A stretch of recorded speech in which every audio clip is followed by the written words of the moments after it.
କେତେଟା 10ଟା 38 ଏବେ ଖାଇକି ଆସିଲା ପୁଣି ଆଜି ନା କହିଲେଣି କ'ଣ ଖାଇବ ତ ଆଜି ଯେହେତୁ ରବିବାର ଥିଲା ମୁଁ ମାଛ ପାଇଁ ବାହାରିଗଲି ମାଛ ମାର୍କେଟ। ଦେଖନ୍ତୁ ଜୀବନ୍ତ ମାଛ ଗୁଡ଼ା କେମିତି ଅଛି।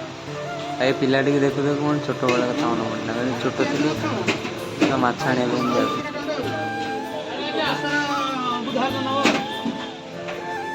ୟା ଭଳିଆ ଯେତେବେଳେ ମୁଁ ହେଇଥିଲି ମୁଁ ବି ମାଛ ଆଣିବାକୁ ଯାଇଥିଲି ଆଣିବାକୁ।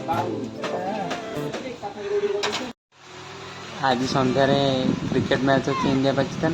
ନୂଆ ବ୍ୟାଟ୍ ତ ମୋର ମନେ ପଡ଼ିଲା, ମୁଁ କହିଲି ଚାଲ ଟିକେ ଖେଳିଦେବା। କେମିତି ବୋଲିଂ କରୁଛନ୍ତି ତା ନାଁ ଶୁଣିଲେ ଆପଣ ହସିବେ। ତା ନାଁ ହେଲା ଫଟି। ତା ବାପା ମଦ ପିଅନ୍ତି ସବୁବେଳେ, ତ ତା ନାଁ ସମସ୍ତେ ଫଟି ଫଟି ବୋଲି ଡାକନ୍ତି।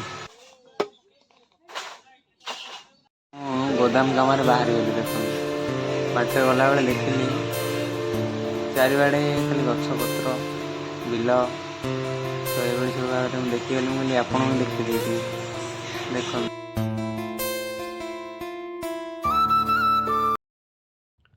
ଆପଣ ବିଶ୍ୱାସ କରିବେନି, ଏଇଠି କେଉଁଠି ନଈ ନାହିଁ କିନ୍ତୁ ପାଣିଟା ବହୁତ ଦୂରରୁ ବୁଲିକି ଆସିଛି। ଦେଖନ୍ତୁ ଏଇଠି କେଉଁଠି ନଈ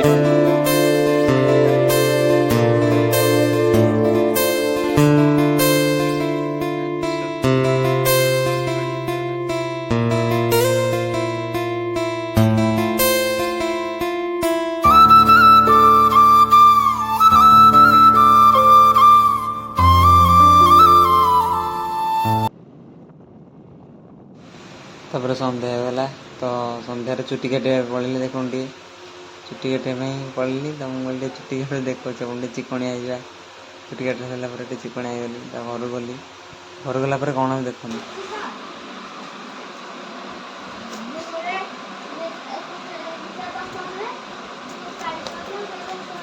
କ'ଣ ଅଛି ତା ଭିତରେ, କ'ଣ କ'ଣ ଦେଇଛି।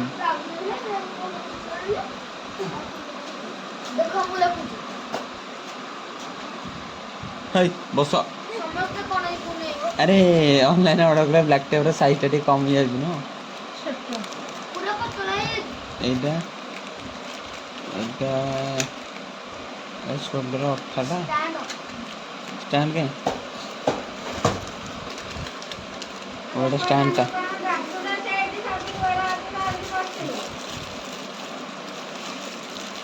ଏଇଟା ଲାଗିକି ଅଛି ନା। ଆଉ ଗୋଟେ ଦେଇଥିବ ଆର ନୋଜଲଟା।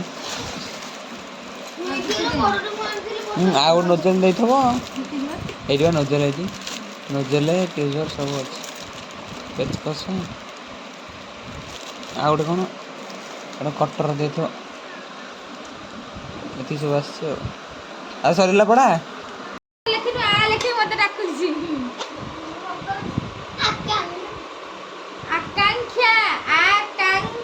ତତେ ଆଇଛି ଆକାଂକ୍ଷା ଲେଖି। ଦିଦି ଆପଣଙ୍କୁ ଆଇଛି ଆକାଂକ୍ଷା ଲେଖି। ଦେଖିଆ ଦିଦିକି ଦେଲାଟା ଆକାଂକ୍ଷା ଲେଖିବେ। ଦେଖିଆ ନାଇଁ ଏଇନା ଓଡ଼ିଆ ମାଡ଼ ତୁ ଯାଇଛୁ ସେଠି ଲେଖ। ହଁ ଆଉ ଦେଖିଆ ଦିଦିଙ୍କର କେତେ ପାଠ।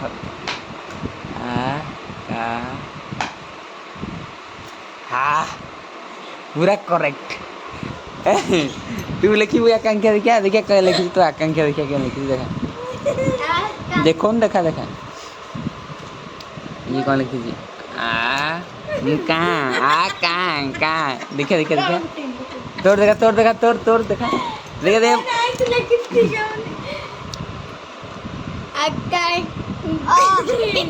ଆକାଂକ୍ଷା କ'ଣ ଆକାଂକ୍ଷା କେତେଟା 10ଟା 38 ଏବେ ଖାଇକି ଆସିଲା ଅମୁଲ କି ସିମେଇ ହବ ନା।